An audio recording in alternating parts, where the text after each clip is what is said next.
Abi hoş geldin. Hocam hoş bulduk. Nasılsın? İyiyim, sen nasılsın? İyiyim ben de. Bir hafta ara verdik çünkü Yalı Çapkını da gündemdeki olaylardan dolayı 2 bölüm ard arda yayınlama kararı aldı. Yeni bir şey denediler. Tuttu mu tutmadığı konuşuruz zaten. Bugün Yalı Çapkını 42 ve 43. bölümü konuşacağız. Abi bölümleri beğendin mi? Bölümler tek bölüm özelinde bakıldığında özellikle 42 bu sezondaki en iyi bölümlerden biriydi. 43 yine diğerlerine benziyordu. Şunu söylemek lazım. Günger Bey'in eli değmiş. Birinci sezondan bir bölüm izledik 43'te mesela. 42'de de hibrit bir bölüm izledik. Hep konuştuğumuz aslında Günger Bey'in daha önceden açıp kapatmadığı olaylara tekrar girilerek onların kapatılmaya çalışılması ve hikaye dahil edilmesi zaten yapılması gereken bir hamleydi. Bunlar yapıldı ama çok mu fazla acaba geçmişten farklı şeyleri karıştırdılar? Onu konuşuruz senden. Hani gelmemesi gereken şeyler mi geldi? Fena bulmadım özellikle ama tabii ki de artık şunu da söylemek lazım. Bu sezon zaten mantığımızı bir kenara bırakmıştık bölümleri izlerken. Artık bu bölümü de izlerken sanki ilk sezondan herhangi bir bölüm izliyormuşum gibi hisse kapıldım. O yüzden de algım artık bu dizide benim kalmadı. Nasıl sağlıklı bir inceleme yapacağız onu da bilmiyorum açıkçası. Milli Yas'tan dolayı geçen cuma bölüm yayınlanamamıştı ve senin de dediğin gibi Star TV bir karar alarak Perşembe günü 42 ve Cuma günü de 43. bölümünü yayınlama kararı aldı. İstersen ilk başta 42'yi konuşalım, sonra 43'e geçelim. Olur. Bu arada şunu da söylemek lazım incelemeden önce. Cumhuriyetimizin 100. yılı kutlu olsun daha nice yüzyıllara. Tabii biz onları göremeyiz ama hani milletimiz için daha yüzyıllara. Yalı Çapkın da bunu kutlamıştı ayrı bir videoyla. Ama hani çok fazla beğenemedim ben yaptıkları organizasyonu. Ama şey güzeldi, çatıdan bayrakları asması teknik ekibin falan böyle. Güzel böyle şeyler anımsamak bence. Şimdi bölümü nerede bıraktık? Kaya ile Seyran okula girdiler. Ferit'in sürprizi havada kaldı. Kırmızı kalemler uçtu. Ferit'in güveni sarsıldı. Burada kalmıştık zaten. O kadar çok şey oldu ki şu okul mevzusu falan galiba unuttuk. Tabii okul mevzusu çok sıra kadanmaz. Yani Seyran bile okula gidip şey yaptı 43'te. Hani çıktı hemen hayatındaki mevzuları kapatmaya çalıştı falan. Okul mevzusu biraz güme gitti. İşte zaten sıkıntı bu. 1-2 bölüm çatışmayı bunun üzerine kuruyorsun. Gidecek mi gitmeyecek mi? Şimdi fos oluyor diğer 2 bölüm. Bu bölümde bir sürpriz de vardı aslında. Pelin'le Zerrin geri döndüler. Diziden çıkmışlardı diye biliyorduk ama meğersem çıkmamışlar. Ya şunu söylemek lazım. Biz ilk bölümde şunu demiştik. Sonuçta bir oyuncu bir diziye girerken belli bir kontrat imzalıyor ve ona uymak zorunda bir noktada. Anlaştığı bölüm sayısı kadar oynuyor burada. Tamam, okey. Tepki çekti. Belki de bu tepkilerin bazıları haklıydı. Biz de çok fazla yüklendiğimiz için özür dilemiştik. Fakat şunu sormak istiyorum. Aslında yapım şirketini de çok yakından takip ettiği, yetenekli ve tahsilinde iyi bir yerlerde bitirmiş bir oyuncu yazın çok iyi işler bulabilecekken neden bekleyip bu diziye tekrar imza attı? Orası bende bir soru işareti bıraktı ve zaten yine aynı karakterle geliyor. Yani yapım şirketinin zaten getirme amacı bir noktada sosyal medyadaki o kaybedilen etkileşimi tekrardan dolaşıma sokmak ve reytingleri bir nebze olsun tekrar yakalamak ve senarist ekibindeki o yeni eklenecek hikayelerle birlikte birazcık zaman kazanmaktı. Ama ben Buse Buçak Arama tarafından neden böyle bir şey yapıldığını anlayamadım. Bence kötü bir seçim olmuş kendi kariyeri açısından. Bir de biz zaten ilk sezonda 19. bölümde mi falan bir teori videosu yapmıştık Pelin karakterinin hamile kalabileceği üzerine. Çok geçti o işten artık. Hani şimdi getiriyorsun. Evet tamam güzel bir çatışma kurdun ama yine üçgen şovlar başladı. İşte Pelin, Ferit, Seyran.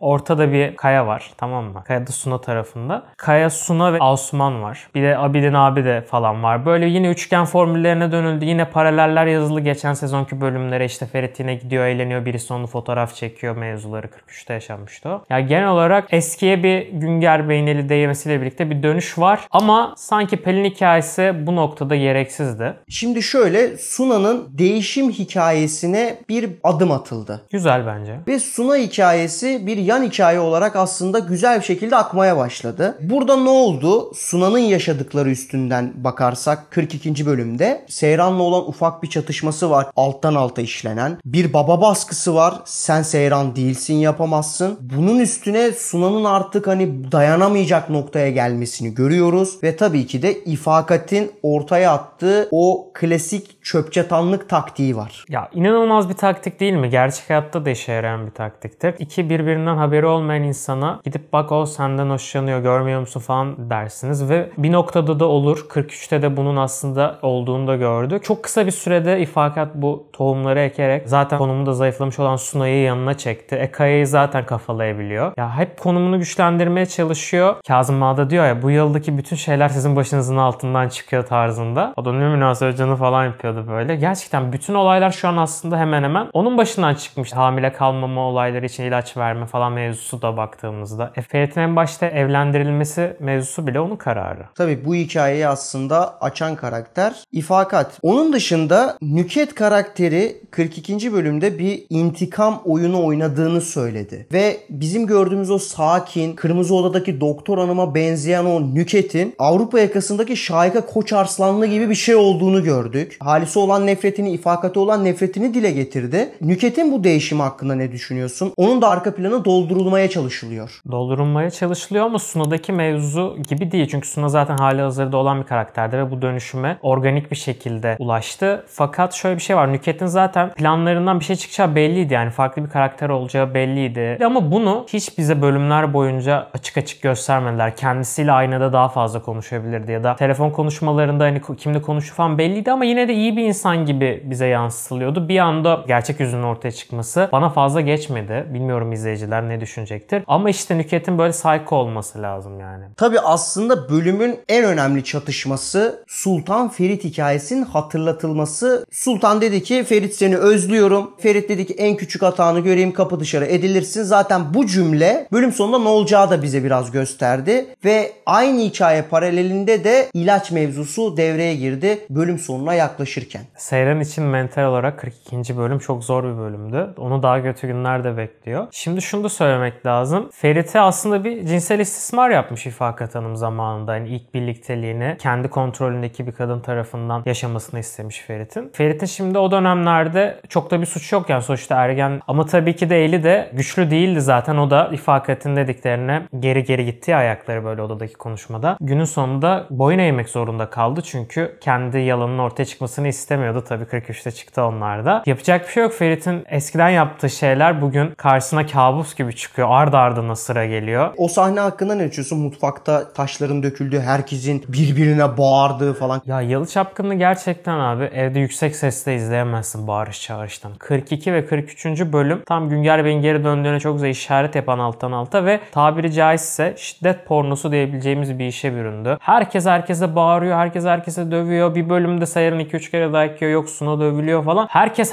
dövüyor. Erkek kadını, kadın erkeği. İnanılmaz. Böyle bazen izlerken yeter artık biraz sakin geçsin ya. Laf sokarak ilerleyin. Ne geliyorsun? Çok yoruldum izlerken ben ya. Bölümün son olayına geçmeden önce sana bir soru sormak istiyorum. Şimdi Suna'nın değişiminden bahsettik. Nüket'in hikayesine girilmesinden bahsettik. Alttan alta olsa da. Onun dışında Sultan'ın hikayesinin hatırlatılmasından bahsettik. Biz uzun süredir şunu eleştiriyorduk. Yan karakterlere girilmiyor diyorduk. 42. bölümde bu yan karakterlere yeni hikaye açılımları ve arka planlar getirildi. Çok fazla kapanmayan olay vardı. Üstüne sen yeni karakterlere yeni olaylar ekledin. Sırf o yeni olaylar üzerinden ilerlemeye çalıştın ve sadece ana karakterlerimiz üzerinden akıyordu hikaye. Ne oluyordu bu sefer? Tek günde gerçekleşiyordu bütün olaylar. Çok kısır geçiyordu. Yalı Çapkın'da bir şey kaçırsan sıkıntı olmuyordu. Şimdi bak bu 2 bölümü kaçıran çok şey kaçırmış olur. Bir sürü şey oldu. Türk dizisinde süreler uzun olduğu için mecburen yan karakterlere girip onların da hikayeleriyle insanların empati kurabileceği ya da tam tersi mevzular yaşayabileceği durumlar yaratmanız gerekiyor. Suna olayı çok bence iyi işlenmeye başladı. Güzel. Kaya'yı da orada entegre ettin. İlla yani Seyran Ferit'in arasında durmasına gerek olmadığını anladık. Zaten o fragmandaki fotoğraf sahnesini çıkarmışlar. Evet. Tabii fanlara göre değişiyor ya bu dizi her zaman olduğu gibi. Orada da değiştirildi yani. Rotasını direkt Suna'ya çevirdiler. Bu da bence kesinlikle bir ultimatom verilmiş sanki yazarlara. Çok oraları deşmeyin. Ferit'in zaten başına oho neler gelecek şimdi boş verin gibisinden yapılmış gibiydi. Biz ilk başlarda şey gibi düşünüyorduk. Bu üçlü arasında gider Kaya, Seyran, Ferit ama gidemeyeceğini anladı senaristler 3'lere 4'lere düşünce AB'deki reytingler. Doğru bir şekilde bir manevra yaptılar. Olması gerekeni yapıyorlar aslında. Şunun farkına vardılar.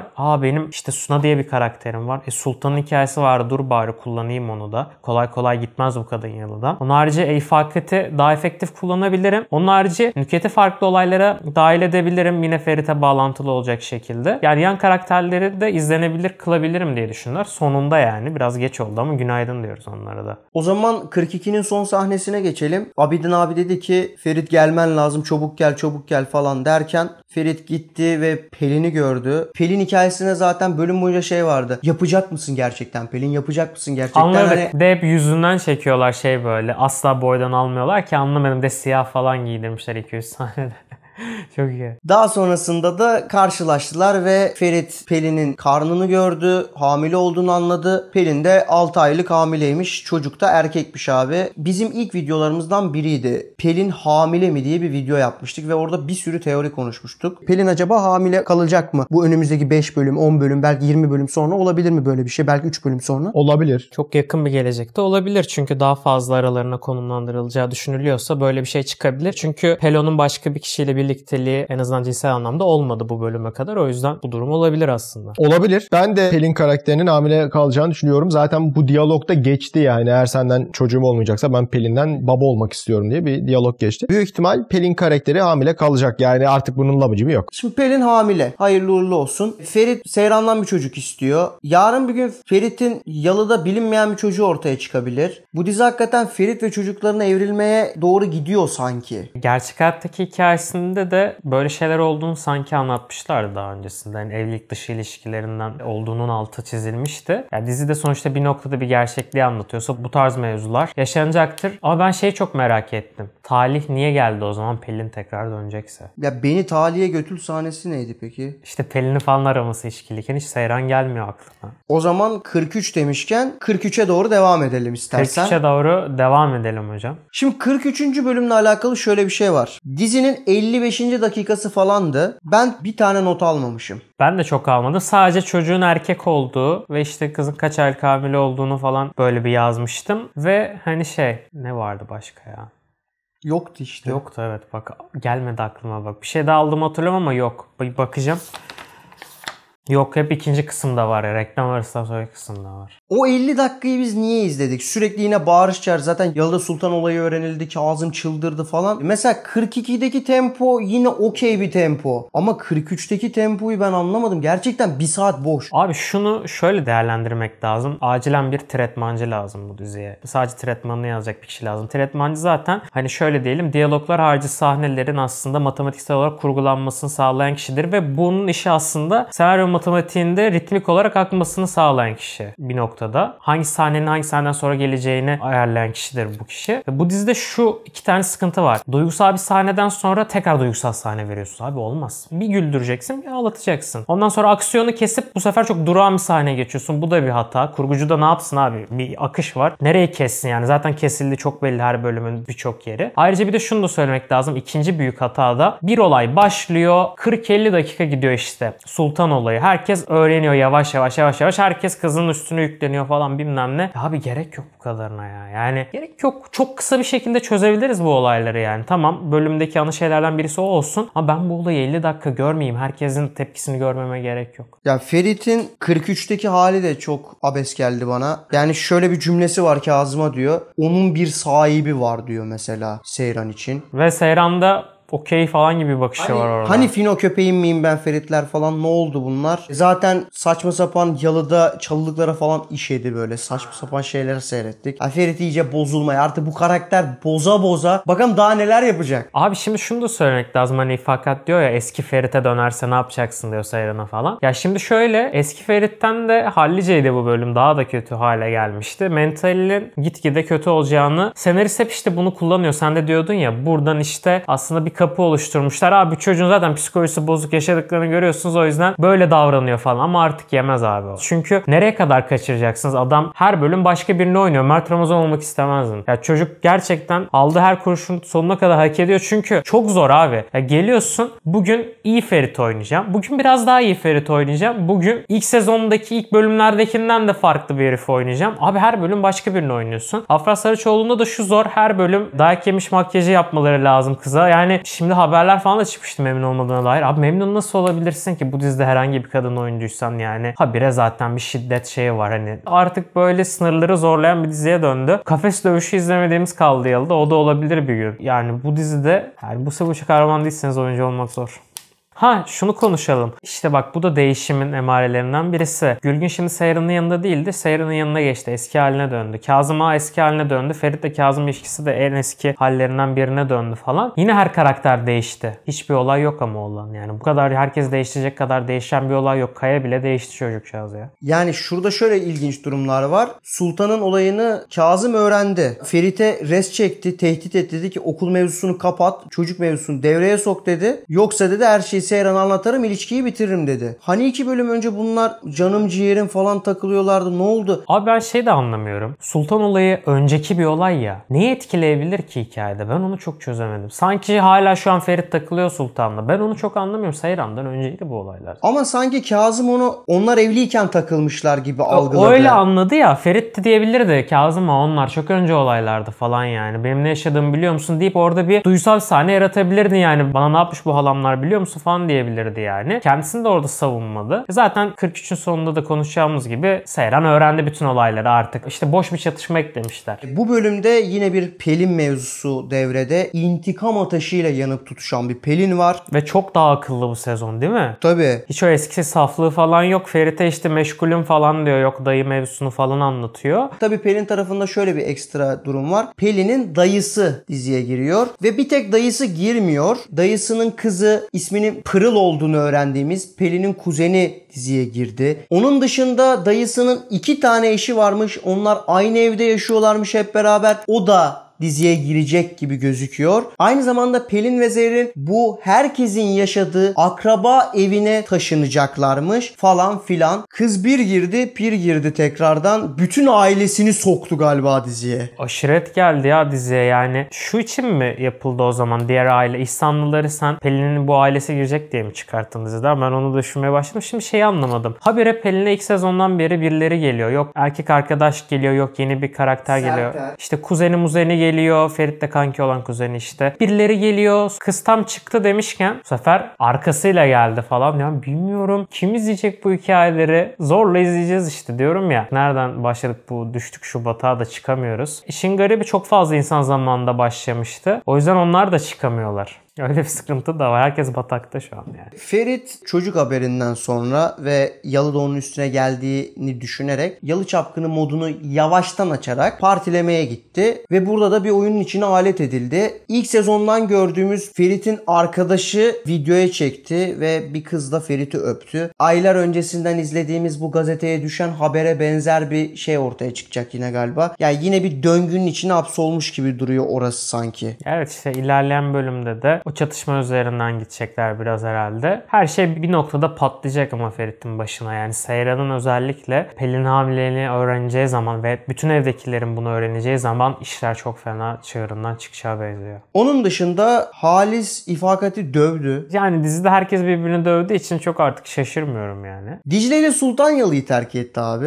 Evet ama acaba tam terk ettiler mi? Gelecek bölüm ne olacak onu tam bilmiyoruz. Belki de kestirip atılır o olay. Ama şunu da söylemek lazım. Dicle Orhan olayı da ne olacak? O da havada kalacak gibi oluyor. Orhan buna izin verir mi? Bakacağız. Onun dışında şöyle bir sahne vardı. Bilmiyorum dikkat ettin mi? Pelin'le Ferit ultrasona gidiyorlar. Pelin kötü olduğunu görüyor Ferit'in. Diyor ki sen başka birinin hamile haberini daha mı aldın diyor. Ferit de diyor ki kalbim dayanmaz. Çok acayip bir diyalog ya. Onun üstüne Pelin şunu diyor. Bir gün o da olacak Ferit. Bu neyin sinyali? Ferit bir tane daha mı çocuk? Olabilir mi? Her şey beklenebilir yani. Ferit'tir ne yapsaydı diyoruz. Ben sahnesini çok beğendim ama. Ultrasonda bakıyor Pelin'e. Doktor da orada gezdiriyor işte. Sonrasında Ferit'in bir bakışı var. Orada Seyran'ı görüyor ya hamileyken falan. Kendi hayalinde. Onu görüntü dilinde güzel işlemişler bence. Dışarıya çıkıyorlar doktordan. Şöyle bir sahne var. Buna dikkat ettin mi? Özlemişim gülüşünü ya diyor Pelin'e. Abi ne yapıyorsun ya? Hani zottirik olaylar bitmişti. Hani en çok nefret eden sendin yani kızdan. Etmiyor. Nefret etmiyor abi bu kızdan abi, ya. hakikaten etmiyor. Yani kendi evladı gibi seviyor bir noktada da yani. Himayesini almak istiyor herkesi hayatında. Tutmak istiyor hayatında sevdiklerini falan. Hani aşk yok aralarında Seyran'a duyduğu kadar bir tutkulu bir aşk yok ama bağ var. Bağ var evet yani şimdi bu kızın hayatını ben kötüye soktum tarzı bir nasıl desek çocukta bir sorumluluk hissi var yani. Çok enteresan ya. 43. bölümde Ferit'in yerine kendini koymayı denedin mi? mi? Ferit'i anlamak diye düşündüğümüzde gerçekten şunu söylemek lazım. Çok da farklı bir şey yapamazdım herhalde. Ya tabii ki de gülüşünü özlemişim falan demezdim. Tabii ki de her koşulda yardımcı olacağım, destek olacağımı söylerdim yani. Çünkü sonuçta hani çok da zengin de bir insana her türlü maddi anlamda yetebilirim. Manevi anlamda da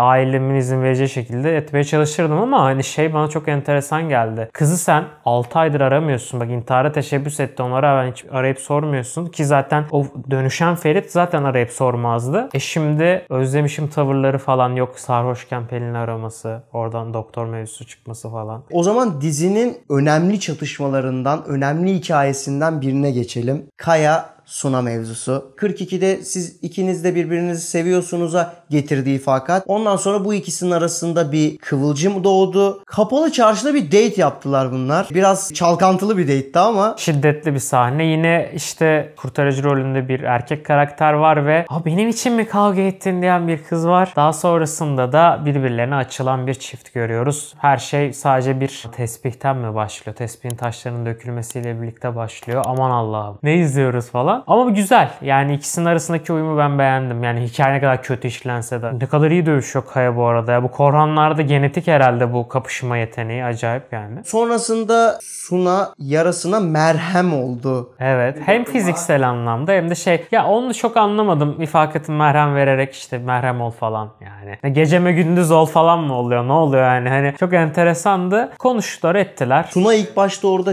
oldu. Çok rezil oldum sana dedi. Kaya hiç ağzını açmadı. Sadece onu böyle izledi. Ondan sonra da bir anda Kaya'nın hareketini gördük. Böyle suratını tuttu. Evet. Değişik bir sahne yaşandı orada. Evet. Ondan sonra öpüştüler. Tak. O anda kim gelse beğenirsin. Kazım Ağa. Ya bunu da İfakat söyledi ya bakın ne yapıyor falan. Ya tam şeytan var ya. Ya İfakat 1. bölümden itibaren bütün kötü karakter yükünü çeken karakter ya. Tek başına idare ediyor kadın ya. Sürüklüyor yani harbiden. Ve her şeyin içinde de o var. Bütün olaylar işte Kazım da diyordu ya yani her şeyde var bu. Bütün her şeyin altından onun parmağı çıkıyor falan. Çok enteresandı. Şimdi diğer bölümün başında da onu göreceğiz işte. Kazım bunları öğrendi. Sunay'a bir dayak atar böyle temizinden. Kaya belki müdahale etmeye çalışır ama annesi çok izin vermeyebilir o noktada. Gizli gizli bunlar buluşmaya devam eder, aralarındaki mevzu bence kolay kapanmayacaktır. Burada Asuman'ı ben devreye sokmalarını bekliyorum. Bölümün son sahnesine geçelim. Senin de dediğin gibi Gülgün'le Seyran bir işbirliği yaptı. Sultan'ı bağladılar orada para eşliğinde ve dediler kaybedecek bir şeyin yok. Anlat bize. Sonra da Ferit'i çağırdılar. Ferit içeriye bir girdi. Sultan suratında her şeyi itiraf etmiş gibi bir hal. Seyran gözleri ağlamaklı ve bölüm sonuna geldik. Her şeyi öğrenen bir Seyran gördük. Sultan hikayesini galiba yavaş yavaş kapatacaklar. Büyük ihtimal kapanmaya doğru gidiyor çünkü çok fazla da yeni karakter ekliyorlar. Hani olayı bir patlatalım bitsine geldi. Şimdi yine güzel bir çatışma çıktı ama ne kadar uzun süre gidecekleri bilmiyorum. Bir Seyran'ın güveni tekrardan zedelenecek Ferit'e. Bu zincirin ilk halkası olacak. Şimdi Sultan olayını öğrendi Seyran bu cepte. Akabininde Ferit'in gece kulübünde alakasız öpülmüş fotoğrafları ortaya çıkacak. Bu da sıkıntı yaratacak Seyran için. Zaten hali hazırda da Yalıda işler yolunda gitmiyor. Ablasıyla da arası açılmaya başladı falan. Biraz yalnızlaşacak. Onun harici bir de Pelin olayını da ilerleyen bölümlerde öğrenecek. Yani Ferit'ten gitgide ilk sezondaki gibi uzaklaşacağı bir senaryo izleyeceğiz. İşte o kadar uzaklaşacaklar ki bir noktada tekrar birleşip aslında herkese karşı göğüs germeye çalışacakları bir yere götürürlerse helal olsun derim senaristler ama yapmayacaklardır bence. İleriki bölümlerle alakalı neler düşünüyorsun? İlerleyen bölümlerde şöyle, geçmişteki hikaye açılımlarını tek tek kapatmaya devam ederlerse onlar için daha artı olacaktır bu durum. Ama bahsettiğimiz mevzular da hep ilerliyor. Yani istenmeyen bir karakteri geri getirdiniz tekrardan. Hikayesi çoktan bitmişti. Şimdi uzattıkça uzatıyorsunuz. Bu izleyicilerin sabrını taşıracaktır. Onun harici iyi noktalara değinecek olursak dizideki yan karakterlerin hikayeleri daha derinleşecek, daha artacak. En azından Seyran Ferit hikayesini izleyemiyorken diğer kısımlara odaklanabileceğiz. Onlar bizim vaktimizi biraz alacak. Ama şu 2 tane bahsettiğim olaydan vazgeçmeleri lazım yani. Bir tane olay 50 dakika sürmez. Yan karakterlerin hikayelerini de bir noktada izlediğimizde onlar da ana hikayeye ucu değecek şekilde kurulmalıdır. İkinci olayda sahneler arasındaki duygu geçişlerindeki kısımları da iyi bir şekilde sıralı hale getirmeleri gerekiyor. Bu ikisini yapamayacaklar gibi düşünüyorum ben. Üçüncü bir olay da ben ekleyeyim. Allah aşkına şu dizide bir günde her şey olmasın. Bu kadar karakter var. Herkesin bir gününü görmeyelim. Ver bana, gerekirse Kız Kulesi geçişi ver, hiç umurumda değil. Zaman geçsin abi.